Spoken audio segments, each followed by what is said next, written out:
How did things go with you with the whole? I want to go to the last one there because I want to know. How did your breakpoint ritual thing for fast recovery go?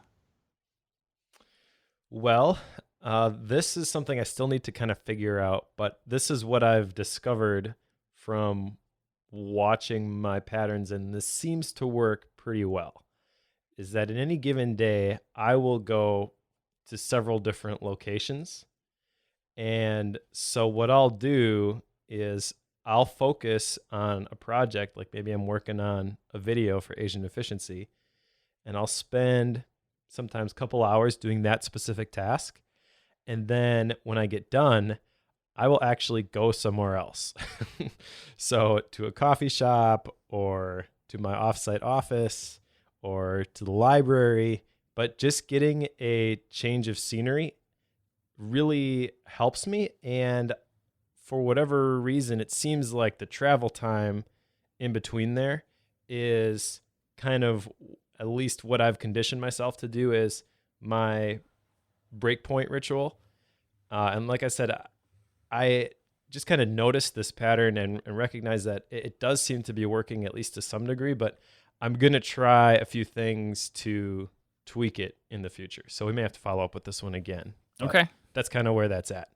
interesting. So, just so I understand, so the whole point of this is to take advantage of short periods of time so that you can, I guess, re-energize before you get into something. So you're taking advantage of the what is it? In tennis, it's like the 90 seconds between points, and you're trying to take advantage of that so that you can. How do I say that? You can get more energy for the next thing you're moving into. Did I say that right? Yeah, I kind of view it as like pedaling before the hill. Like Okay. you know that you're going to have this in my specific situation, I'll just say like a deep work period coming up. Okay. And so you're not like freaking out because that's coming up, but it is on your radar and you realize that by the time you sit down to work on this thing, which going even further back, I talked about how I was scheduling out every hour of my day on my digital calendar, like that helps too, because I know at 3 p.m. I'm going to be here doing this. And so if I get done at 2:30, now I know I can kind of zone out, chillax. Usually that's when I'm in transit between different places. And then I know that when I get there, like I've got to hit the ground running, if that makes sense. Yeah. So just recognizing that I think helps me not have to deal with the procrastination that would typically come from like, okay, now I'm here at my desk and I know I need to work on this thing, but I just don't feel like it. I've already kind of gotten myself to the point where, oh yeah, let's do this. So what do you do? You've got your time period. Are you like doing breathing things? Or are you just trying to focus your mind on certain things? What is the exact thing you're doing? I'm getting real specific on you. Yeah, and that's the thing where I haven't really articulated it. I'm kind of making some general observations here. Like this is what I've been doing, and like I said, it seems to be working pretty well. But now I feel like I can start to fine tune this a little bit. I think what I do, there's no specific ritual like I'm going to do so many sets of breathing or anything like that. Maybe I should try some of those things, but that's not where I'm at right now. What I basically am doing is checking the box. Okay, I'm done with this task. Now I can usually reward myself by listening to part of a podcast, for example, while I'm in the car. But if I'm in the car and I'm listening to the podcast, I know like I pull into the parking lot at my office that the entire walk up to my office, I am thinking about what I'm going to be doing. So I'm kind of shifting gears there. It basically is, and I use podcasts. I'm a little bit weird, so that's my reward, so to speak, I guess. Yep. I'm trying to be intentional about where specifically I listen to those and not just have them playing all the time. So that's kind of the spot that I've settled in on. Is like my transit times. That's when I'm really gonna crank out some of those podcasts. And so that's my little treat. And then when I get out of the car, it's okay. Now I got to focus. I got to start pedaling before the hill because when I get to the office, like this has got to happen. That makes a lot of Does that make sense. sense? Yeah, it does. It does. I think, and just to clarify a little bit, part of these action items are coming from the book that we went through last time, The Power of Full Engagement. And what you're talking about for like these re-energizing rituals in the short time periods, that's kind of what I did with the whole shutdown ritual piece, because I know that was a thing I took away, was I wanted to do something towards the end of my day just so I could get that transition period from my work stuff to family life, because that's we all deal with that. That's a painful transition that a lot of us deal with. Is I'm doing stuff at work, I'm head down, I'm really good at getting myself focused on that, and then I go home and it's like every battle armor piece comes off, and we stop being as intentional with our focus, and we're not as on the game when we get home, and that just means that our family ends up catching the second tier of us, which is not what I want. So part of what I did was put together this shutdown ritual, and part of the reason I was asking specifically what you were doing is because I found that with mine, it was extremely helpful to do some of those breathing exercises. And it's real simple stuff like, breathe in for a certain amount of seconds and breathe out for a certain number of seconds, and do that like 10 times.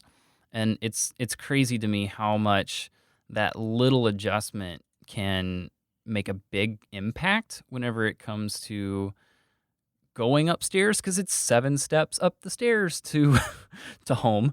So it's literally a 10-second commute. So that means that work stuff is very easy to take with you mentally. I mean, it's pretty easy to shut things down and shut off the computer, shut off all of the work stuff on your computer in pieces, but getting your mind to shut down, that's not nearly as easy. Right. And that's one of the things that I discovered during when I was thinking about this breakpoint ritual and knowing that I was going to have to give you an answer when we recorded today was, I guess a couple weeks ago, maybe a month ago, I was kind of in this place where I was thinking about where we're spending money as a family, and do I really need this offsite office? Because in reality, when I go there, I'm there for a couple hours. Some days I don't even get here, and it's kind of expensive. So maybe I should just get out of that office. And then I tried just going to the office and working for an extended period of time, like even 6 hours out of my day. I find that I start to go crazy, but I do that no matter where I am. And so kind of what I've resolved is that I'm going to keep the office, and it's okay that I am going to pop around from place to place to place, because that's kind of my natural rhythm in terms of my productivity and how I get stuff done. That makes sense. So you can create those oscillations like we were talking about last time. Yeah, but I cannot do. It sounds like you've got an office at home, and you go down to your office and you work, and then when it's time to be done for the day, you go upstairs or wherever your office is located. And I don't think I'd be able to do that. I think I need more time to make that mental shift. And I would agree with that. That the way I do things and the way my office is set up, just to bring clarity around that. So I work from home, obviously, and what I do is I go downstairs to our family room. So it's 7 steps down. There's a door to our family room. So I go inside the family room. I think this room is supposed to be the master suite of the house, I think. And the only reason I say that is because there's a fireplace here, there's a bathroom, and then there's like a walk-in closet. And the walk-in closet is, I think it's, 10 feet wide? I think is what it amounts to. So it's 10 feet wide, and it's about 3.5 to 4 feet deep. So it's a pretty big closet. I took that closet and put a desk inside of it, and it's got like those bifold doors, so 2 sets of bifold doors. So it's a full-on 5-foot wide opening to it. So I can open those up, and then my desk and everything is inside that closet. It's kind of weird, I know. Anyway, long story short, my desk and office and everything is inside that closet. Well, what I do is I go to work, and when I go to work and I essentially do all of the mindset shifts so that I'm separated and I'm staying at work when I get there. And then the process of shutting it down is kind of like what I was talking about. You've got the rituals, you've got ways that separate it off. So I kind of treat it during the day as if it is a full-on separate place. So My family doesn't come and interrupt. I try not to make frequent trips upstairs. It's just a constant thing where I keep that separation and treat it like it's an external office. And I think if it wasn't for that, especially having the door to the office, I think if it wasn't for that, it would be very, very difficult to create that kind of separation. So I've kind of built a lot of that in, but I've been working from home for 3 years now. So I've got a little bit of experience with it. It's not for everybody, I will say that. You're a pro. I'm still a newbie. How long have you been working from home? Officially a year as of July. Okay. So you got your feet wet with it and you're starting to get all the details figured out. That explains some of your rituals and why those are helpful. Like because I feel like some of the rituals that people put in place they're like, how do I explain that? It's where you're new to a scenario, so you put in certain routines and rituals to help you learn how to work in that scenario. Does that make sense? It's like a transitional routine so that it helps you learn the different scenarios. I had to do a lot of that stuff whenever I first started working from home because I treated it as if it was an external office and still I put on my slacks and button up, and that's just what I wore to work. So I dressed up for work even though I was just at home. So I had to do a lot of that stuff, at least at first, just to keep me on the game. Otherwise, it was just ridiculous, and I could never think of it. I just kept thinking, oh, I'm at home. I'm at the family room. Let's watch TV. Like, that's just what I kept thinking. For a while, I did a really good job of the same sort of thing. I was going to maintain my dress code, but in the last probably month or two, I've definitely fallen into shorts and a t-shirt. Yep. I get it. Was there anything else on follow-up, or are we good? Nope, I think it's time to talk about our feelings. Okay. All right. So the book for this week is Daring Greatly by Brené Brown. And this was my pick, and part of the reason I picked this, because it's not a simple reasoning for picking this, so I think it makes a lot of sense. But to me, I've always struggled with, I guess, opening up and letting people get close to me. I've always been very defensive as a person, and I could honestly say I could never tell you why I am that way. And I had watched a couple of Brené Brown's TED Talks, which she references heavily in this book. But I'd watched the two that she mentions in the book and kind of got hooked on her as a person and as a researcher, and have followed quite a bit of her stuff in the past. And I just felt like this would be a good time to finally pick the book up and work through it. So here we are, and now we get to talk about our feelings, Mike. Sorry about that. That's all right.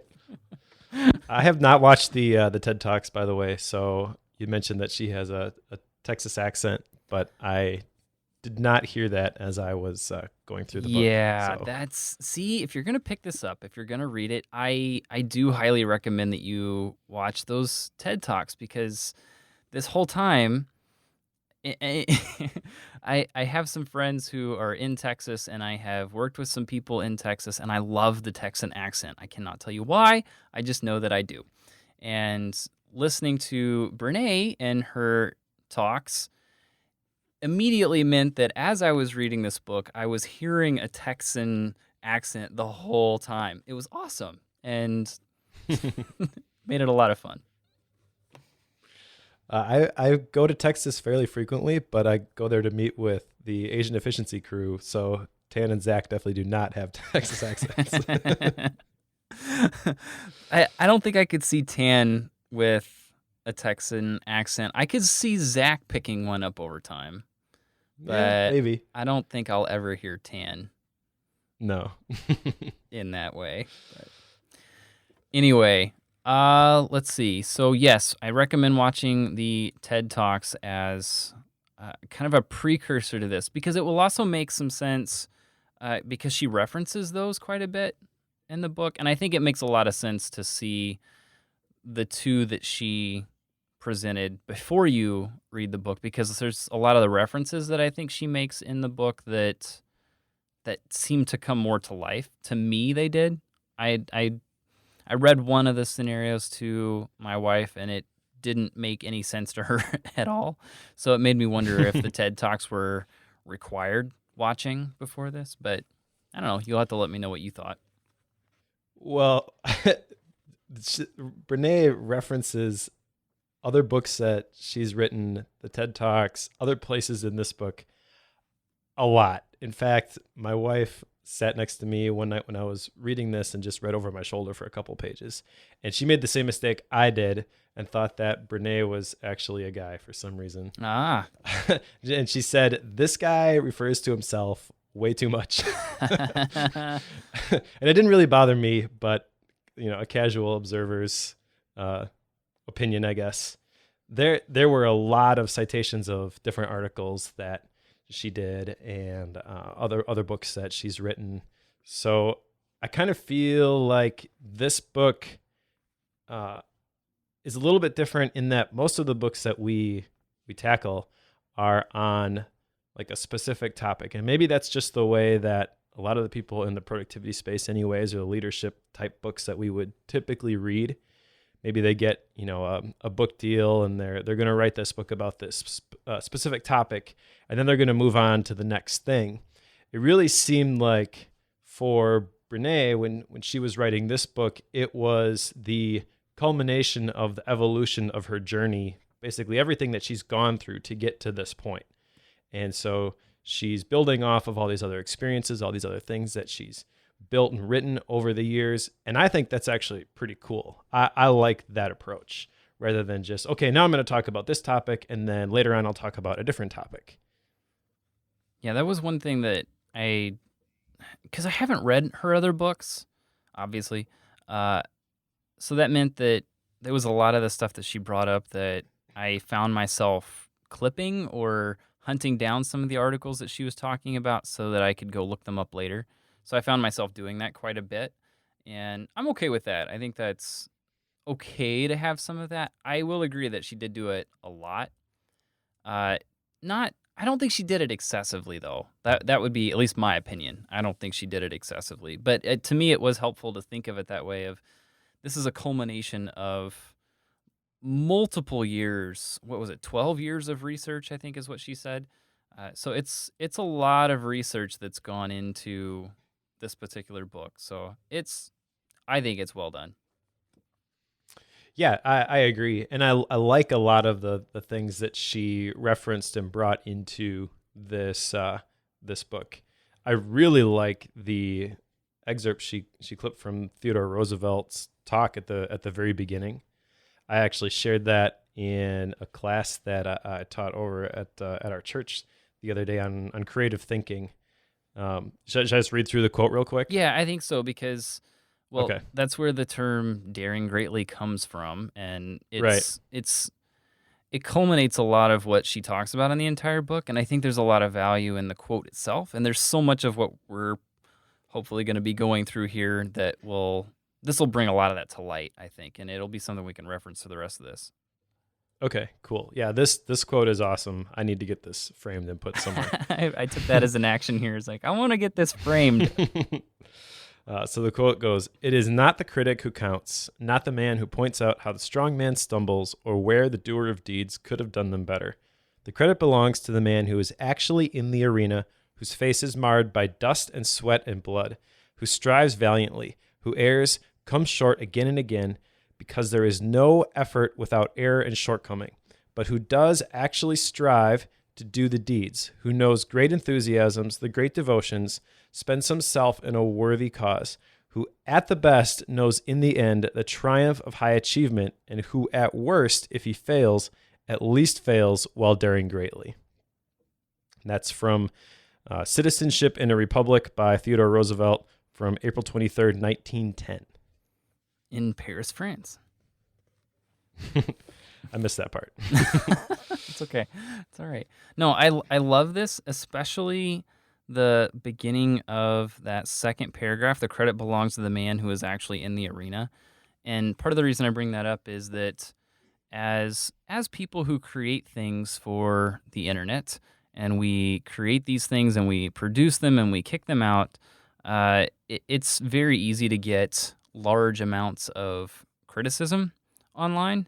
And just as an example, as of, what is it, a week ago? Yes, a week ago, I launched a new OmniFocus course, videos and such. Well, the important part is that anytime I launch something like that, there's always a wave of feedback that comes from that. It's typically going to come through email. And even though I've done all this work on cutting back on the amount of email I get, I still get a lot of this criticism stuff that comes in simply because people will take the time to fill out a contact form just to be able to send you this stuff. But there's a lot of people that will say this is a piece of junk. You should never write. You should never create things. These videos are worthless.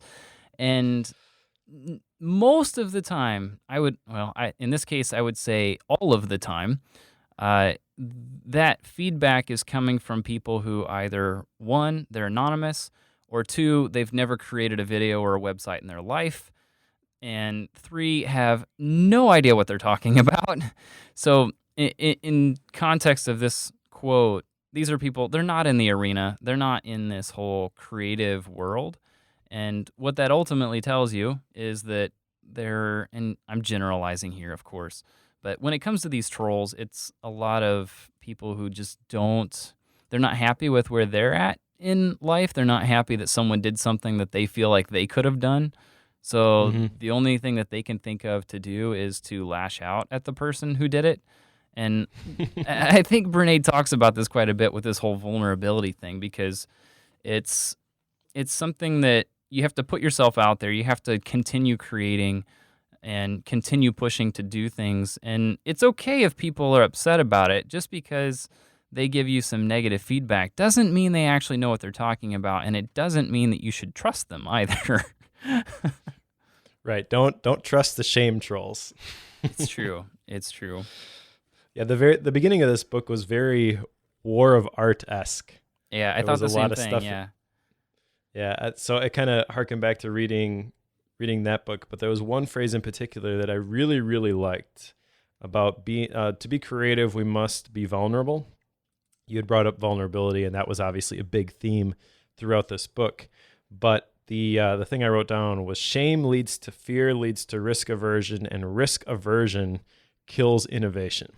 So a lot of times the people who are picking on all the little things that maybe you did wrong or aren't perfect about whatever you've created and you've published and you've put out there to the world, they, again, generalizing, but I'm going to say that most of them probably are stuck at that risk aversion stage where maybe they're upset because they had this idea and they didn't do anything with it because they didn't want to expose themselves to the risk of somebody saying that that's not good enough, or they did it wrong, or it would have been better if they did it a different way.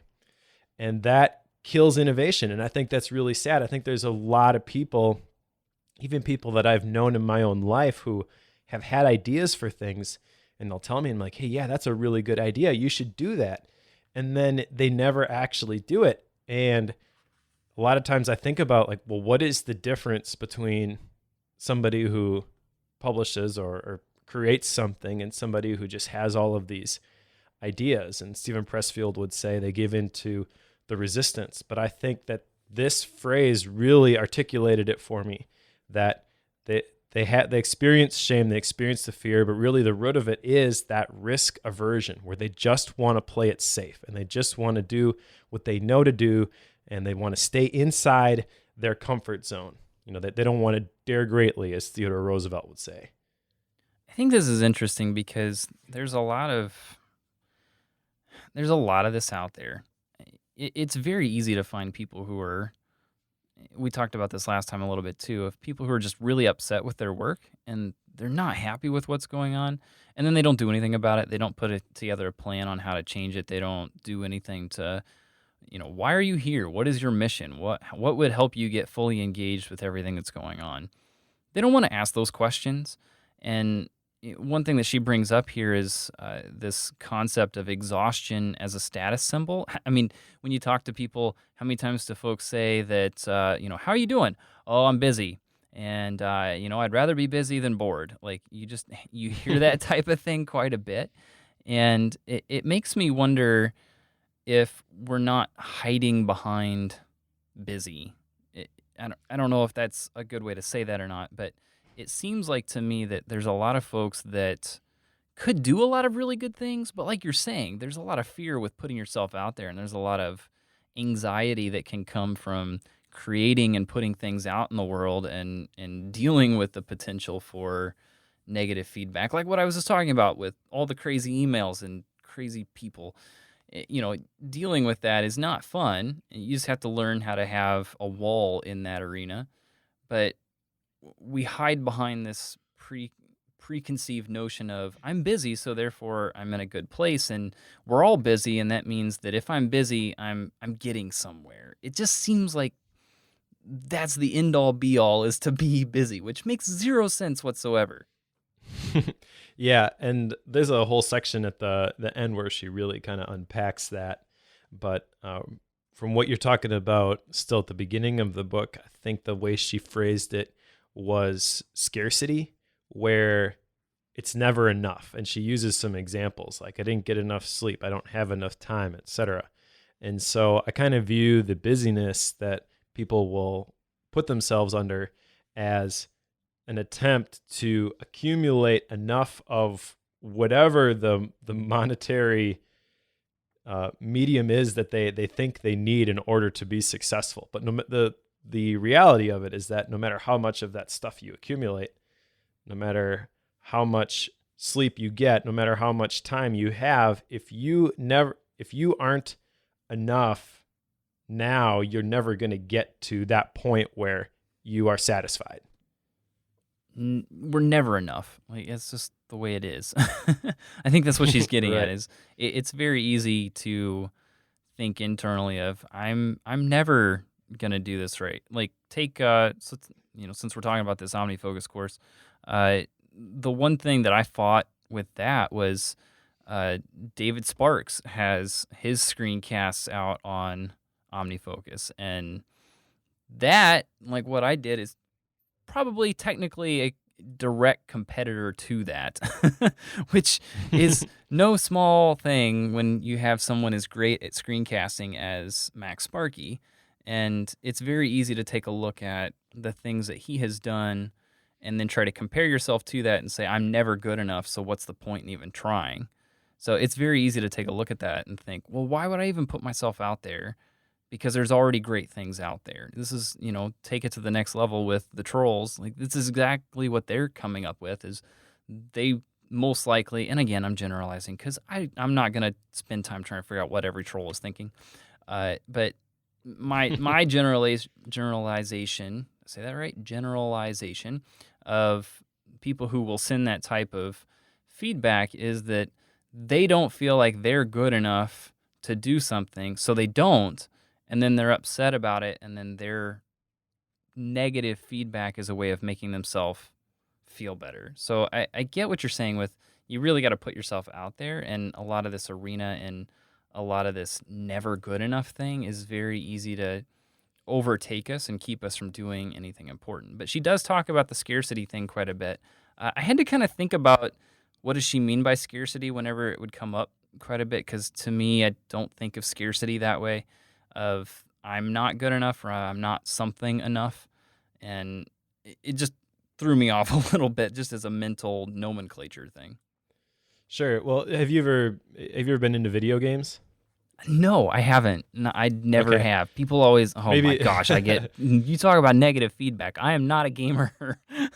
well, maybe that's why this clicked for me, because I used to be really into like the role playing type games, and the core element in any role playing game is you want to get to a certain level, you level up, and then you get new abilities for your character. So that's kind of how I viewed this, is like scarcity not being enough. It's like, well, as soon as I get to level 13, then I'm going to be able to get this ability, and then everything's just going to click. Everything's going to be easier. But just like those role-playing games, as soon as you get to another level, there's another level bad guy. There's another Right. boss character that you have to defeat, who's also got increased abilities. So just like all of those game mechanics, I would say in the real world, like you're never going to get to the point where you're like, okay, yeah, now things are going to be good. You have to be okay now. And then when you get to that point, then everything else that you do and everything else that you would create, it is enough because it's just an extension of who you are, who you've already come to grips with. And you don't have to worry so much. I mean, obviously, you still, the things that people say about the stuff that you create bug you. I know this too from my book. I don't remember all the people who gave it 5 stars and the 4.5-star average rating on Amazon. I remember the one guy who didn't understand what I was saying and has theological issues with the way I presented a Bible verse, you know. And I just I don't even think about all the people that it's helped and it's brought revelation in a different perspective to. I think about the one guy and, if I could just talk to that one guy and set him straight, you know. And sometimes it's anger. It's like, well, I wish I could talk to that guy and I could really set him straight. If I could get him in a room, we could talk it out and get it figured out. Right. But that doesn't help. You know, what helps is realizing that I have this thing in me and I need to get it out there, and I'm going to get it out there, and I don't care what people think. I'm going to throw it out there. And when we do that, honestly, like if we take an objective look at the feedback that we get, the fact that we are being vulnerable and we are creating something, people do like that. In fact, she says that we love seeing raw truth and openness in other people, but we're afraid to let them see it in us. I think that's the default reaction when people see something that you've created, not the internet trolls who are going to bash whatever you create as a shield, as Brené Brown would call it in this book. But I think a lot of people are like, hey, yeah, that's cool that you're making that. And it kind of inspires them, even if they aren't going to get to the point where they're going to be the ones that want to publish their thing. I read a statistic one time. I forget exactly what it is, so I'm probably going to mess this up. But there's a surprising number of people who believe that they have a book in them and that they should write it. It's something like 81%. Wow. But if you look at the number of books that are written every year, it's like 0.04% that actually do it. Wow. And so when, just in the case of a book, for example, like when I have people that go to church with me, for example, and they find out I wrote a book and they're like, oh man, that's really cool that you did that. And a lot of them have this dream, have this idea to write a book, but they haven't acted on it yet. And the same thing could be used in the context of the video course that you created for OmniFocus, which is good, by the way. I haven't gotten back to you with my little blurb for your website. Oh, awesome. Thank you. I did start going through it.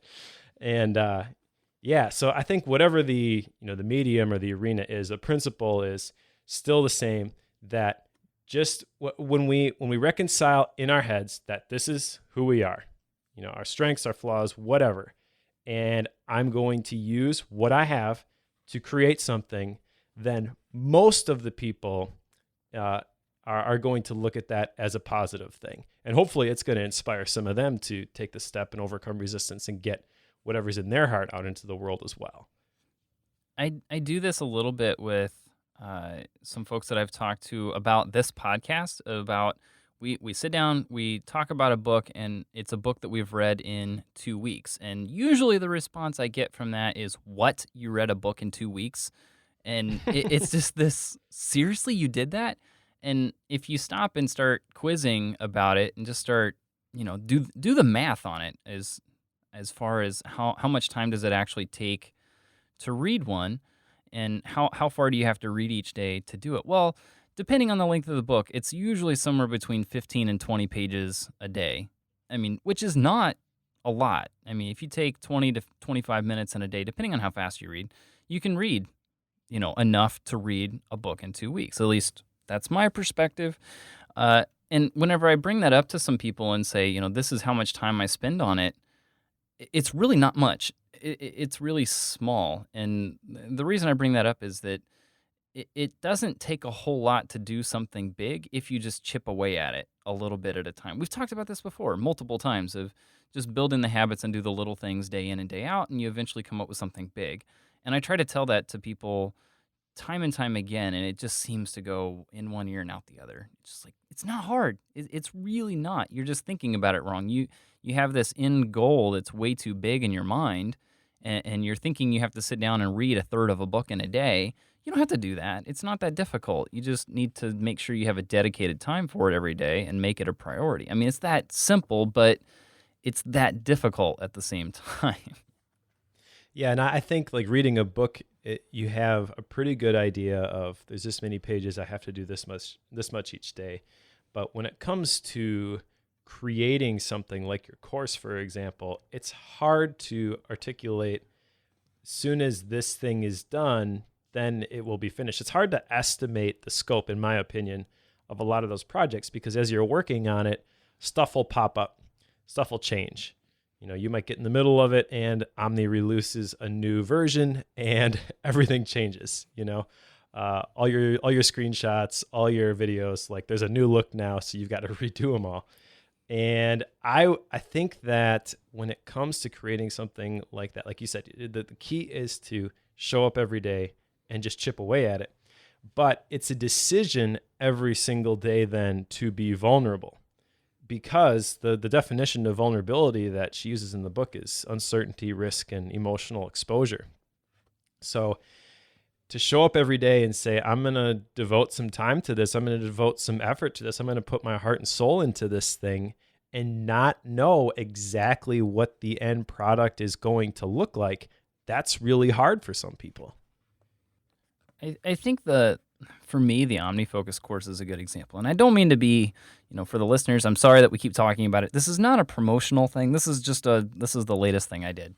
And it's something like what you're saying where with OmniFocus, with a task manager like this, and we're both productivity nerds, when it comes to something like that, it's a very personal thing because the items that you put in there, that you put in that system are very, very close to your heart. I've got things in there about my wife. I've got a lot of things in there about my family. Me personally, the things that go through my mind that very few people will ever see or hear about. So there's a lot of very close things to each person inside those types of systems. And whenever you build something like a video course, obviously you want to use a demonstration tool for it and just have a new database for it. But in the case of this one, I didn't want it to be that way because that's what everybody does. That's what a lot of folks want to do. So when you're creating something like that, you have to, in order to connect with people, you want to put yourself out there. She's got the quote, and it's similar to what I think you were getting at. See if I can get this pulled up really quickly here. But it simply says, vulnerability is the last thing I want to see in me, but the first thing I look for in you. And right. To me, that makes a lot of sense. And that means that when other people are looking at me, they want to see me being vulnerable, which is the thing that terrifies me. But in something like a course that you put together that is about a tool that your life is in, you really have to open yourself up and say, okay, here are the things I'm struggling with. Here are the things I'm dealing with, and here's how I'm working with it. And when you have something like that you're just going to put out there, it's okay. And then you get people coming in and saying it's a worthless piece of junk and you should never create videos again. It's like, oh, good grief, what did I do? So, right. This is going to be jumping around a little bit, but that's fine. I think we're jumping all over already. No, that's okay. I want to ask you though, because she talks about two different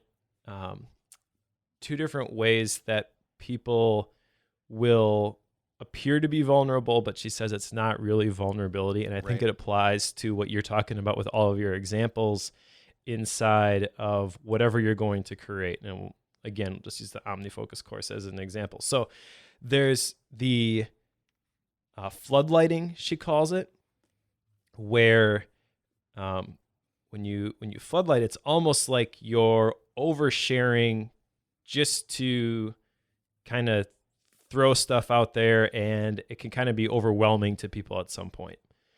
There's another one where she calls it the smash and grab, I believe, where it's like, I'm going to share something with you which appears vulnerable, but really it's just so that I can get what I want or what I need out of you.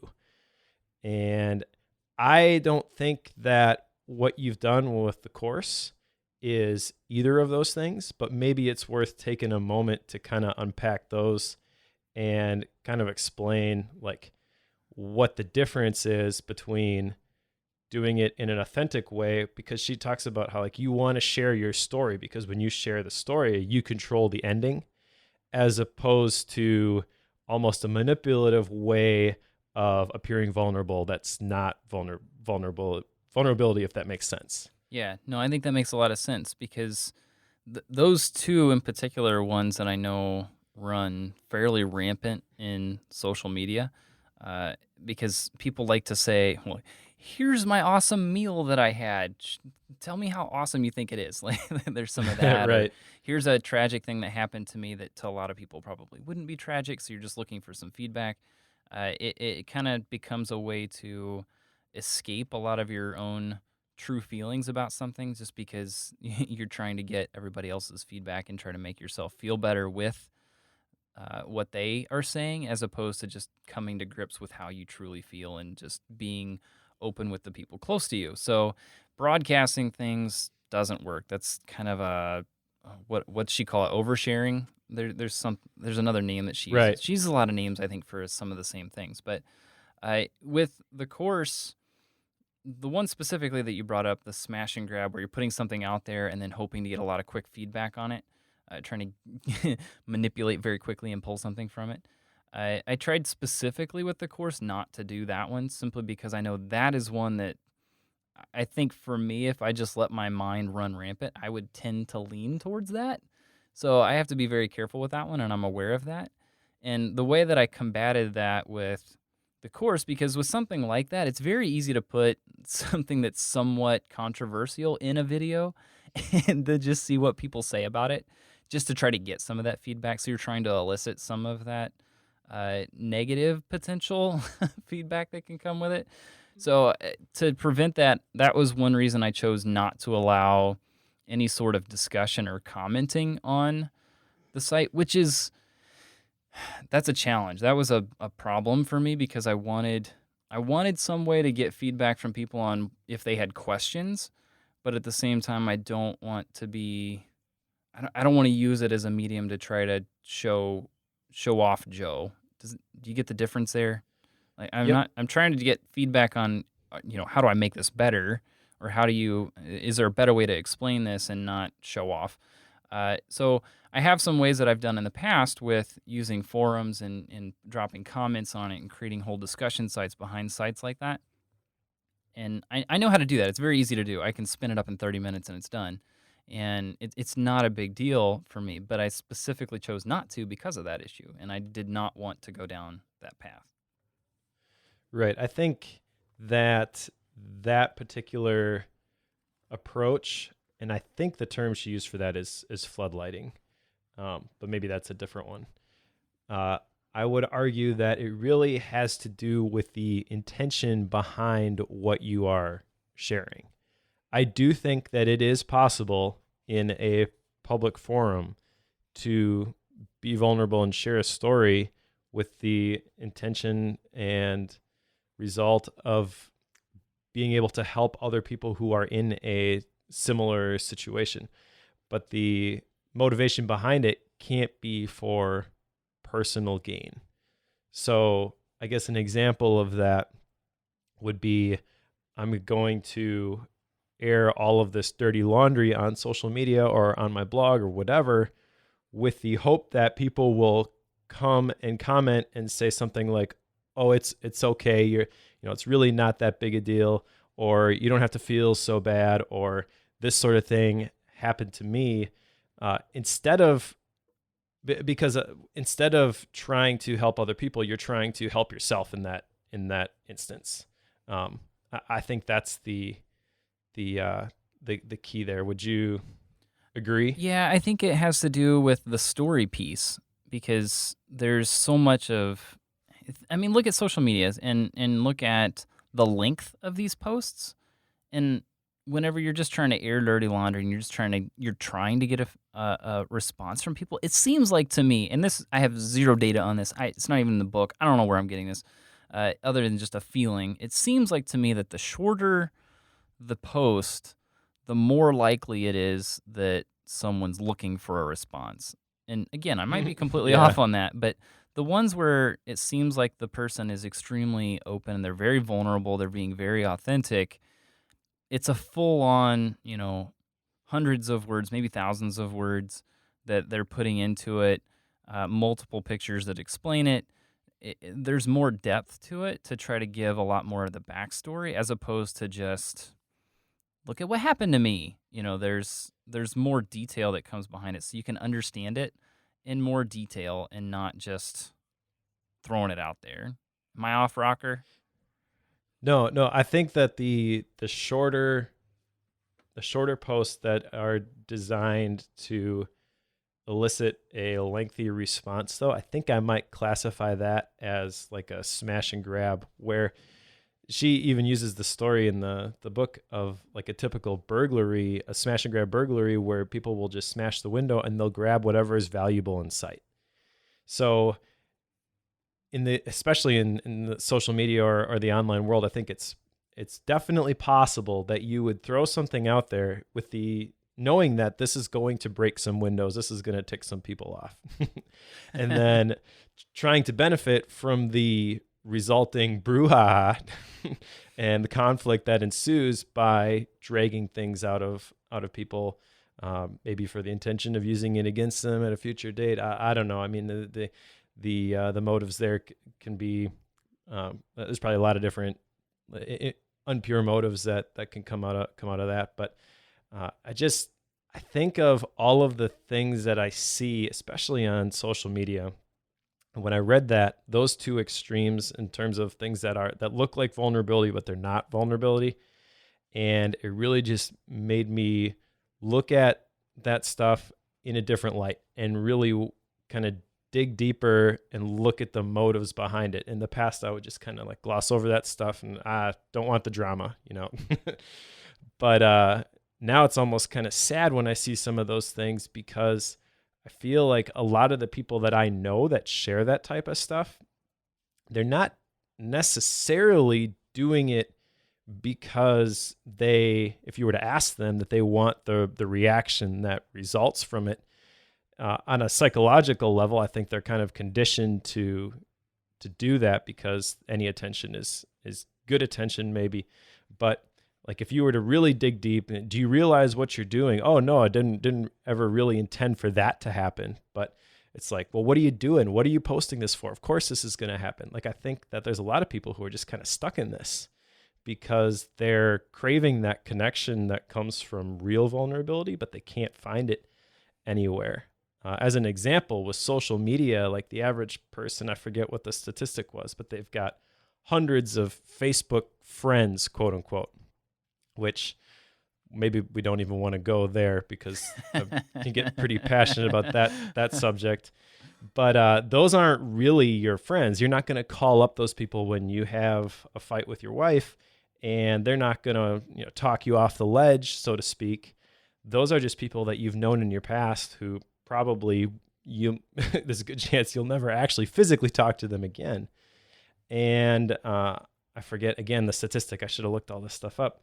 I didn't really know we were going to go here, but the average American, I read somewhere, has on average two real friends. And a lot of people, it's less than that. There's a surprising number. I think it was something like 50% that don't actually have anybody that they could consider a real friend. And I apologize if I'm mangling those statistics, but I remember reading it and just being like completely blown away by the fact that there's a lot of people who are believing a lie via social media specifically, where, oh, I've got this great social network. But in reality, like, they're hurting and they're crying out for somebody to notice them. It's, again, another sad scenario. But even if your stats are off, even if it's 4 and 2, still, that seems still really low to me. This is my perspective, though. Yeah, but I don't know. I mean, reading this book and talking about vulnerability and all of the vulnerability shields in particular, like all of the things that we do a lot of times unconsciously to avoid vulnerability, when vulnerability in the right context with the right people is really the thing that will provide the connection and the meaning that we're after. Like, it's really, really sad. And going through these vulnerability shields, I totally saw myself applying these. Which is disheartening, isn't it? It's like you're looking at these Yeah, things and oh yeah. my gosh, I'm all of these things. Like this is not good. Right. So I do this stuff too, but should we go through these real quick? Sure. Sure. Okay. So I wrote down the three main ones. The first one was foreboding joy, which is the idea that this situation is too good to be true. And what this looks like is that when something is going really, really well, you are looking and watching for something to go wrong. You are rehearsing tragedy, as Brené would put it. So even when things are going really great, you're never able to really celebrate or be happy. You don't have that joy because you're expecting disappointment at any moment. I hate this one. I absolutely hate this one so I have a race car brain. Every time we go for a walk and our oldest is riding her bike and I think about people coming out of nowhere, just going to run her over. It's like, oh my gosh, this is not helpful.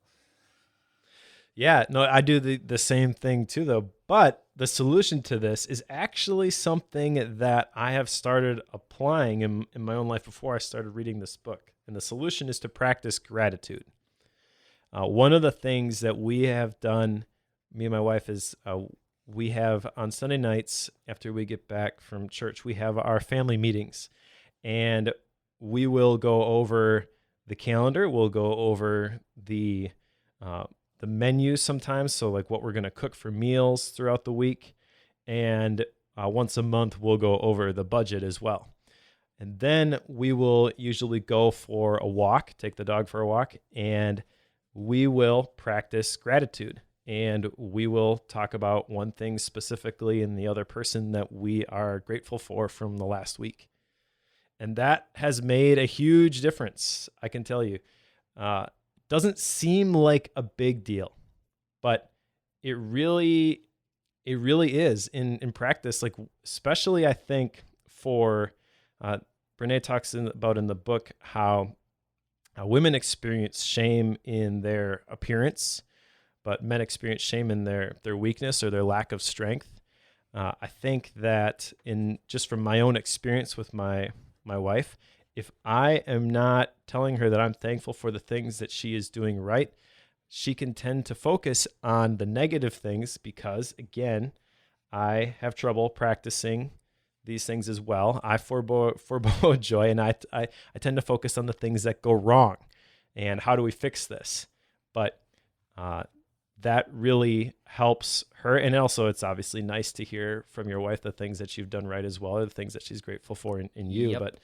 But really, the big benefit for me is seeing the impact that it has on my wife, because I can see it's like a huge weight that gets lifted off of her shoulders whenever we talk about these things.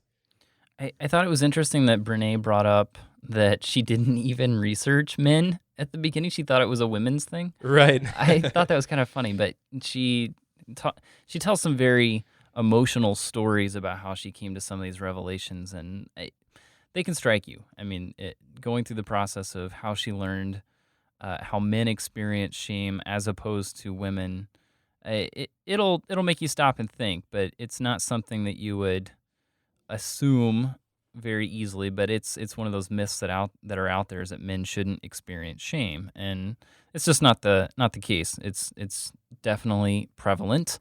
I know I will admit to that, and it's one that, and if you go on to the next vulnerability shield that we put on to keep us from being vulnerable, of perfectionism, that's one that I know I deal with very heavily. I am a perfectionist to a T, and what she gets at with the shield is we put this on so that people don't see who we truly are, so we can eliminate some of the pain. The perception is that you're a perfectionist, you're trying to make every detail right. It's a striving for excellence. Well, that's kind of a misnomer. It's not actually the case. You're really just trying to prevent potential pain, trying to keep things from being negative, and it can create a lot of issues. And her what'd she call it? Her way of combating that is to appreciate cracks and just being okay with things when they're not perfect.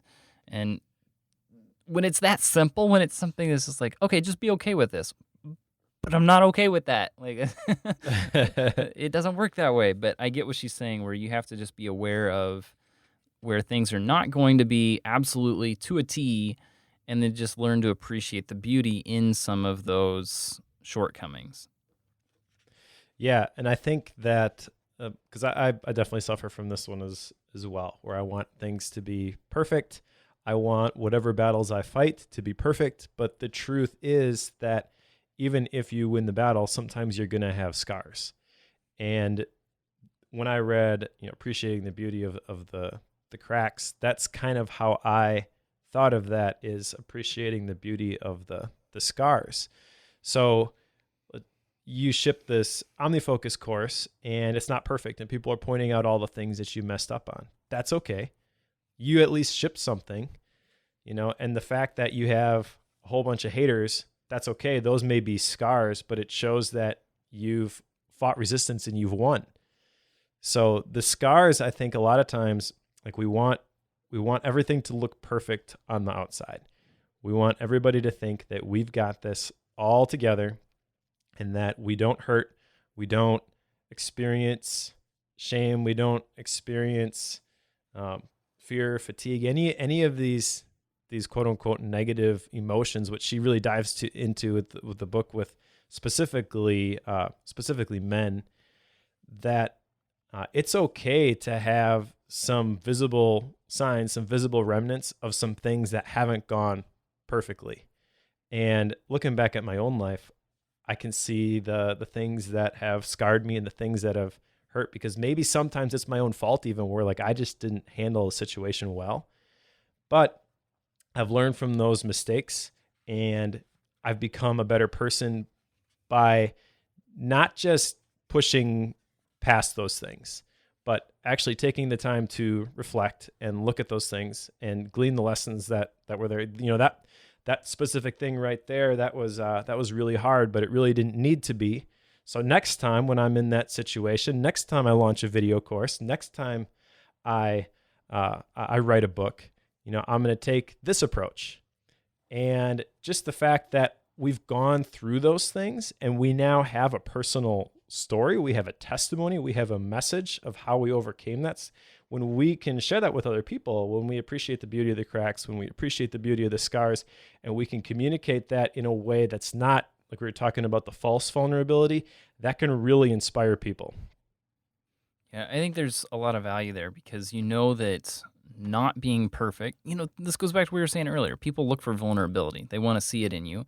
And if you're constantly striving for perfection, then they're really not going to see that. For example, this weekend, so I'm leaving tomorrow to go to a wedding, and I'm the best man at this wedding. So I get the honor of giving a speech.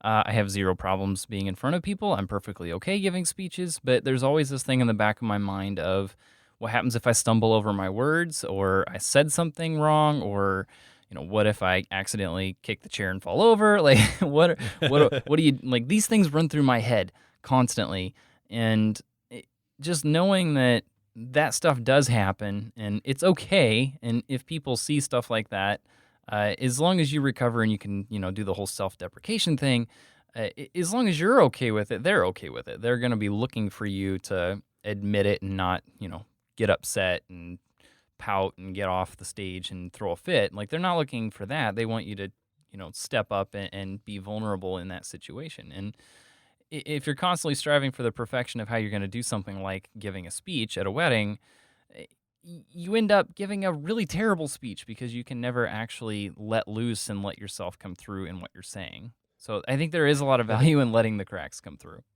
The third one is numbing. And this we talked a little bit about earlier. I think when most people think of numbing, they probably think of like the alcohol or the drugs, which is definitely a flavor of numbing. But I think that busyness is effort to numb things as well. So the solution to this one specifically, she mentioned setting boundaries, finding true comfort. Just knowing myself, this is another one that, again, I deal with because I've had to work really hard to set boundaries where I'm not working all the time, or I'm not building something all the time, or I'm not focusing on what I'm creating all the time. And I am actually dialing down and taking the time to be fully engaged with my family when I'm at home.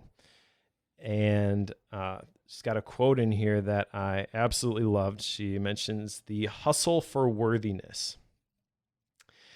She says that we are a culture of people who have bought into the idea that if we stay busy enough, the truth of our lives won't catch up with us. And that is definitely a vulnerability shield that I have worn in the past. Yeah, when it comes to numbing, I am one of those busy people that if I keep myself moving fast and I continue setting tight deadlines and I continue taking more clients than I should, it keeps me at a point where I don't have to stop and be me. I can just stay in work mode. I refer to a lot of scenarios as corporate Joe when I'm kidding with my wife. I was in a scenario and I got uncomfortable, so then I pulled out corporate Joe, where I just kind of, sometimes I go blank faced and I just let's get business done, all emotion and all rational, just let yourself go. That's all out the window because we've got to get things done. So it's a very bad thing, I think, to fall into, but I do definitely fall into that. If let's keep myself busy, because then there's less troubling, less, I don't know what to say there. There's less risk of having to deal with being vulnerable if I, am not as busy and I leave space in between things. Yeah, when you're busy, you can kind of gloss over things, and you can just focus on the next thing that you need to do, the next task on the list, so to speak. And I think this actually applies to to email as well, because a lot of people will live out of their inbox because they want to feel busy, because then they don't have to wrestle with the fact that they have not taken the time to identify priorities and figure out what is really important. Going back to the Eisenhower box, if you have got the four quadrants, the things on from left to right, you've got urgent and then not urgent, and then from top to bottom, you've got important and then not important. The default, I think, for a lot of people is to live life on the left side of that quadrant and just respond to the things that are urgent. And you may actually do some things that are important and urgent, but not a lot of stuff falls into that category. So where do we spend the rest of our time? Where do all those fillers come from? It's all the things that other people are saying are urgent, but really are not that important. That in my life, I've seen, and the people that I work with at Asian Efficiency, the customers that we work with, that seems to be the big struggle, is how do I break that cycle and get out of the place where I am just stuck responding to the things that other people are telling me are urgent? Sometimes you're in a situation like a job, for example, where your boss is actually articulating your priorities throughout your day. But a lot of people, they just willingly embrace this stuff because they don't take the time to figure out how they're going to direct their day and what their life is going to be about. They're not going to set those goals because that's more work. And it kind of comes back to, well, I'm too busy to take the time to articulate my goals, which would make me less busy. Chicken and egg situation. But I saw a lot of truth in this hustle for worthiness, and just the fact that we are addicted to this busyness. And I really think it's sad. Like I said, maybe it's just because of my situation. There's a lot of people that we work with at Asian Efficiency, like this is where they are. They recognize that this is the problem and they're trying to find a solution for it. But it just seems to me that there are a lot of people who are stuck here who don't even realize that this is a problem, that the average response time to the emails that come into their inbox is 3 minutes, and they're proud of that. They spend 6.3 hours per day in email, just like the average US worker, and they don't think twice about it. And I think that with this book, bringing it back to vulnerability, the fact that we are so busy, that we always have something to do, that is the excuse that we use. Well, I can't be vulnerable right now. As soon as I get through my task list, then we can sit down and we can talk about our feelings. But they're never going to get to that point, because as soon as they check 5 things off, they've got 6 more things that they have to do. Which is intentional on their part, exactly. whether they realize it or not. Right. I don't think a lot of people realize that it's intentional, but you're absolutely right. Like, they're using this as an escape mechanism. Which is really sad. And we've been saying that a lot. These things are sad. But the thing that to me is interesting is, well, we're both parents, is that she very gratefully went through some processes on how this can work out with kids. And I think that's very helpful, because as parents, you listen to a lot of this, and if you read through the book, she does talk a lot about how some of these shields that we just went through with the perfectionism and the numbing and such, that we're taught those at a very young age. And some of them are part of us. They're just our personality, but there's a lot of the mechanisms that are taught to us. So the question there is, how do you help your kids become, as she would call it, shame resilient? How do you help yourself or help your kids learn how a lot of this works? And my takeaway from that, Mike, is live it. There's a lot of parenting advice out there. People can come up on both sides of the fence, even though they're both really doing a lot of great research and digging on how they want to parent. And you can do the exact same amount of research, read the same articles, and come to completely different conclusions. And it's just, no parent can do it the right way, and when you're looking at everybody else. So ultimately, to me, and my wife and I have been doing this for quite some time. Well, as long as we've had kids, we've done it since day one. But we just kind of come at it from the perspective of, our kids are going to catch us. They're going to be like us.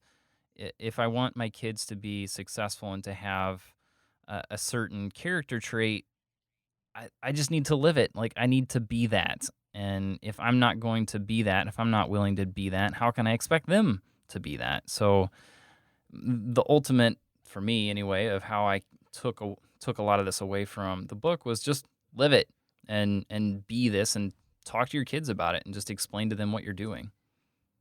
Right. The question that she posed is, am I the adult I want my kids to become? Because they are going to catch more from what we do than what we say. She also articulates the difference between aspirational and practiced values, and she has a couple different examples of those. But I thought that was really good. And this is something that I've been aware of for quite a while. Not to say that I've mastered this, though, because I still catch myself doing things that are not in line with my core values and my belief system. And then I get mad at myself. I'm like, well, why in the world did I do that? But it's important to recognize that sometimes we don't do what we think we do. And ultimately, we can't give people what we don't have. We can't reproduce anything but who we are.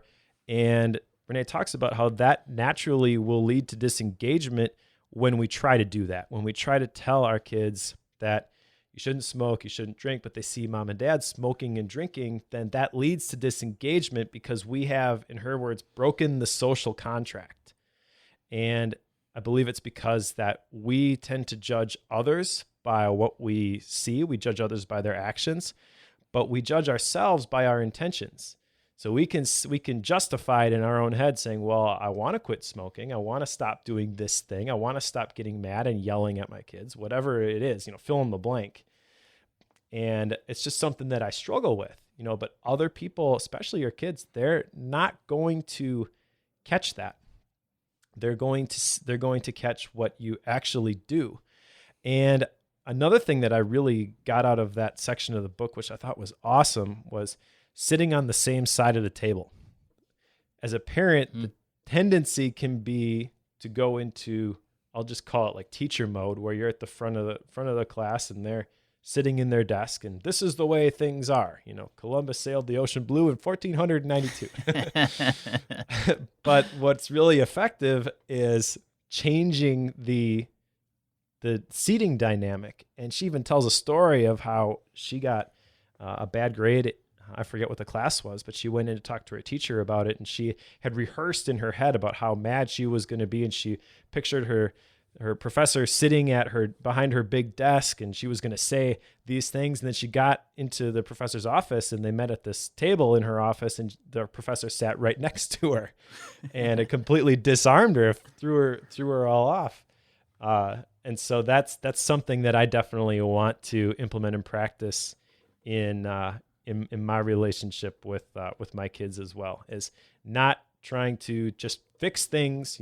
They're gonna make mistakes, they're gonna go through things, and not just tell them, well, this is how you fix it, but come sit on the same side of the table and understand their perspective, understand their feelings, their emotions, what they're going through, and then empathize with that, relate with that, and then we can together work to solve this problem.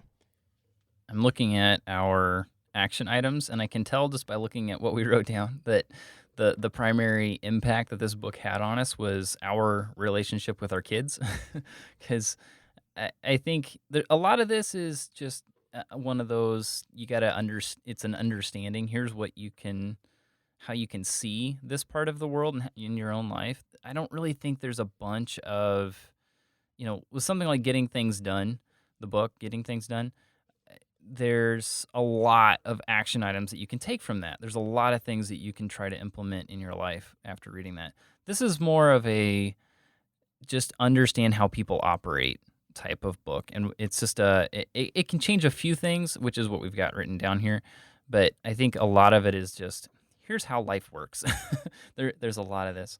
And I honestly, I told my wife this is like, this is actually, in my opinion, this is a decent marriage book, simply because Right. you can understand what some of these mechanisms are that we use to try to shame each other and keep people from being vulnerable, and how to open up to be vulnerable, to build trust. So to me, that's the core of building a good marriage. So it just seemed like, to me, this could be a good application there. Anyway, that's a bunny trail. Action items.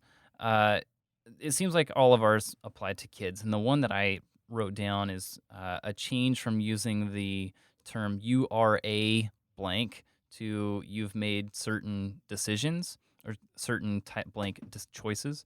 And the example here is like, you were really good today or you were bad today. Well, no, they're not good or bad each day. They're good kids, but they just made some bad choices.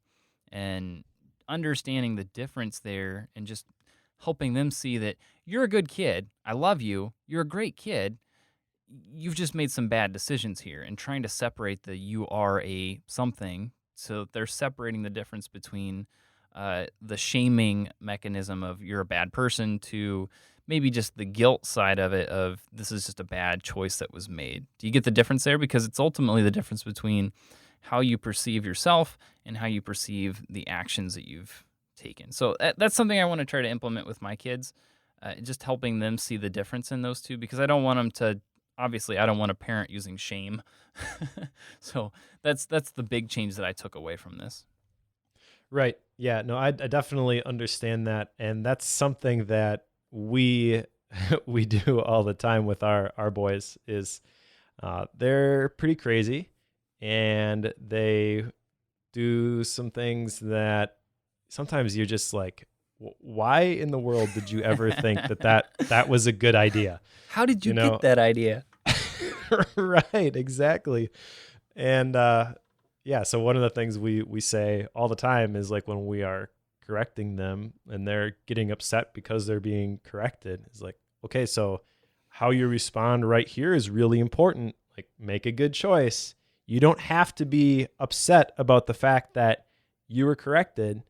You can change your attitude right now. We've completely forgotten about it. We can move on. It's up to you now. You have to make a good choice.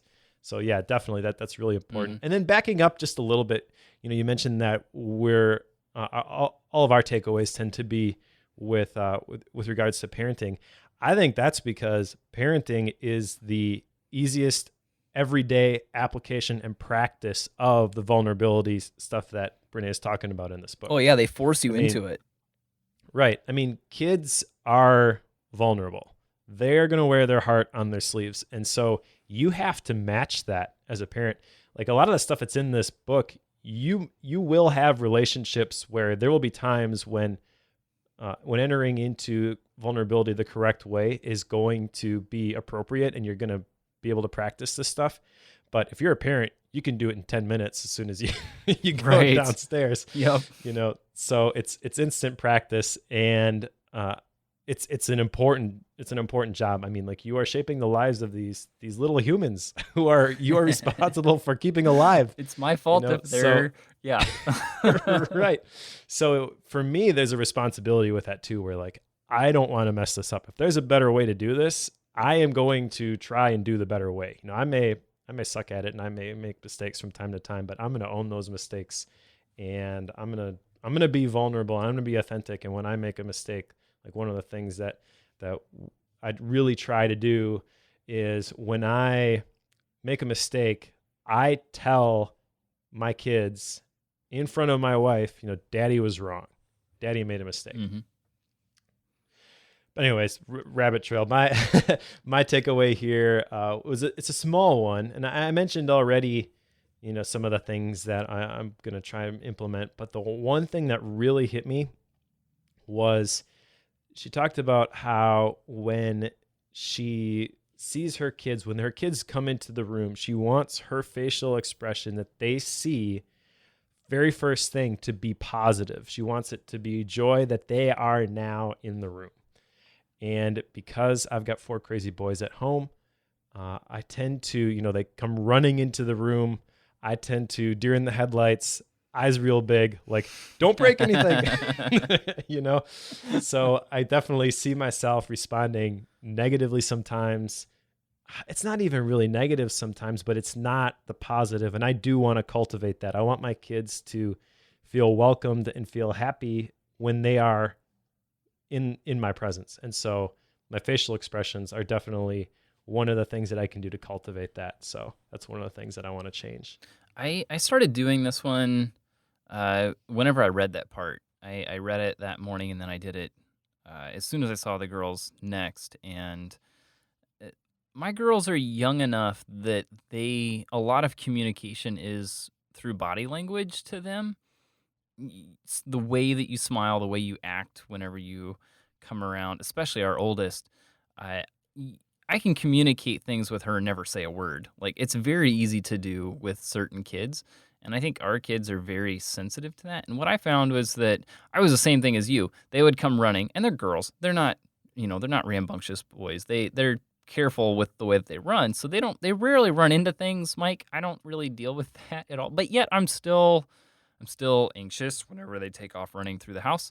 And whenever they would do that, I would always be watching, are they going to knock over that table? Like, are they going to, I'm always watching that. And I think they picked up on that for a long time. And it never crossed my mind. So I started doing this whole smile first thing, and it just completely changes. Yeah, it's a real joy. And I know just from my personal experience that is well worth the time. So I'm definitely keeping that one as an action item. Yeah, that's going to be, I'm anticipating a struggle with this one, but I do believe that it's worth it. My 2-year-old especially, he has absolutely no fear. Yeah. We take him to the pool, and he just runs and jumps off of the edge of the pool, and he can't swim, So yeah, my natural reaction is, make sure that the area is clear and keep them alive. Nice. I thought this book was very easy to read. I had a hard time putting it down some days, especially when she got into the middle of one of her stories about how something happened. And she didn't use, Thomas A. and Jimmy B. She used real people that were easy to differentiate. But I really enjoyed the way that she wrote. She had a pretty good mix of stories and research findings in here. So I thought it was very relatable. I would say it's pretty easy for just about anybody to pick up and understand. I agree with you. I really like the writing style. The only thing I had a little bit of a hard time with was the fact that she's a little crass. And so Oh, right. sometimes the language, I was She's just like, Texan. really? Yeah.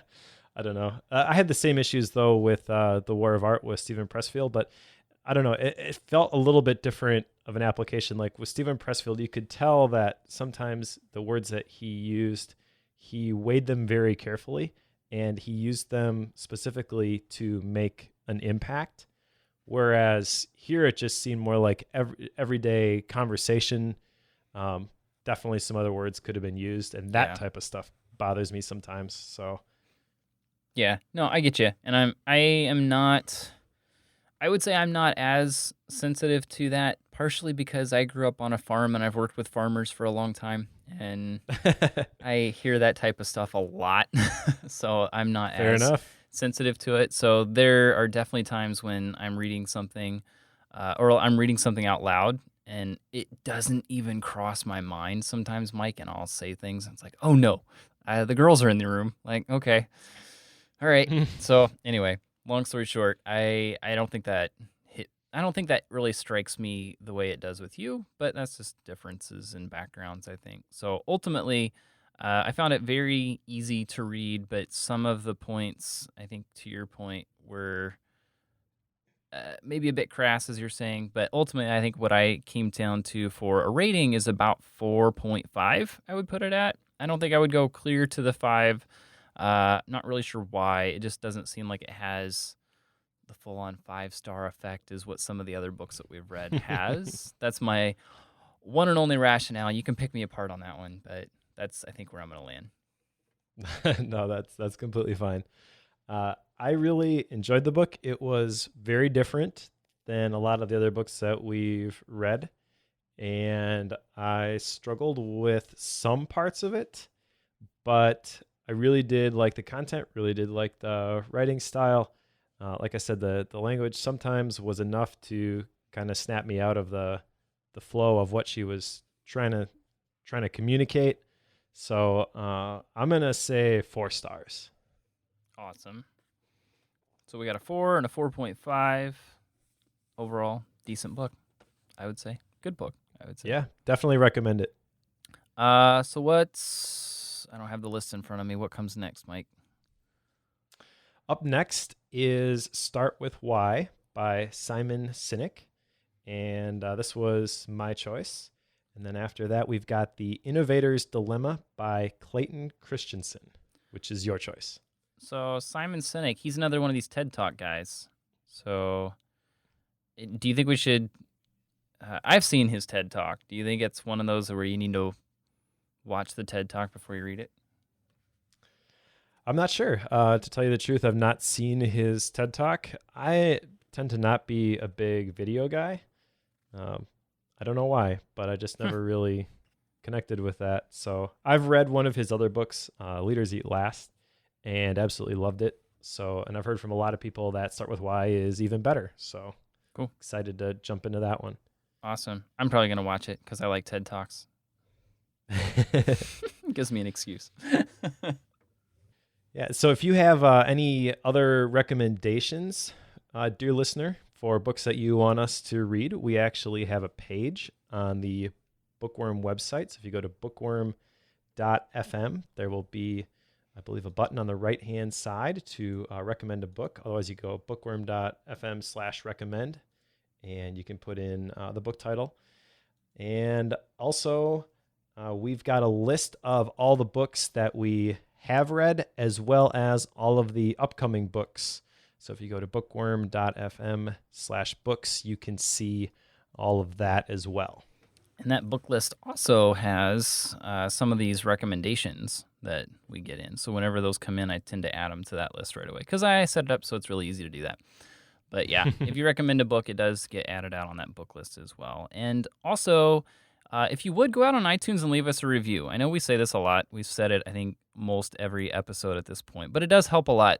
Apple's got some funny algorithms on how they decide who to feature and how people can discover new podcasts. And it's just a great way to show your support for the show and help other people find it. So if you would, just go to the show notes, click on the link down towards the bottom of the list of show notes, and go leave us a review there. And we really appreciate you guys taking the time to listen to this. We've got a couple different type of things in the works, so stay tuned, and we will talk to you in a couple weeks.